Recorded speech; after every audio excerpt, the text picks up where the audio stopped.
Attacks on gay and lesbian communities are on the rise, and the attacks are becoming more violent.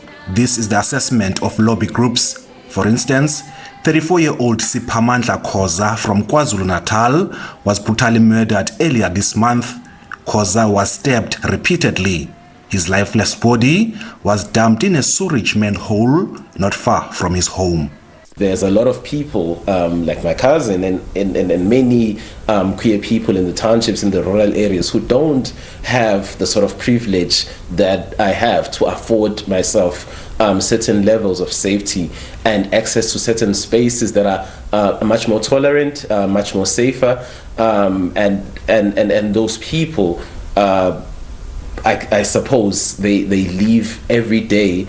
I mean, if I live in fear, I can only imagine the sort of terror that they go through every day, the moment they wake up. Pressure groups are now calling on the Justice Department to act to pass the bill into law in order to protect members of the LGBTQI community.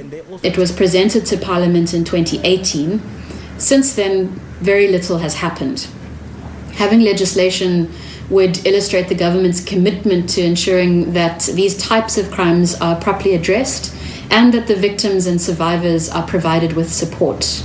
So one of the key concerns that we have with the delays is that it shows that there is perhaps a lack of political will. Parliament says its hands are tied due to a pending case involving former South Africa's ambassador in Uganda, John Kwelane, who has since died. The bill is before the Committee of Justice and Correctional Services.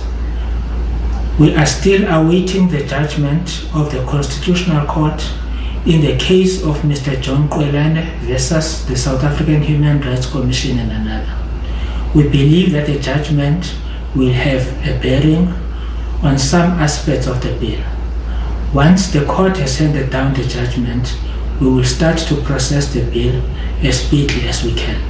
The Hate Crimes Working Group says there has been 125 incidents of hate crimes since May 2019, and this has led to 41 deaths.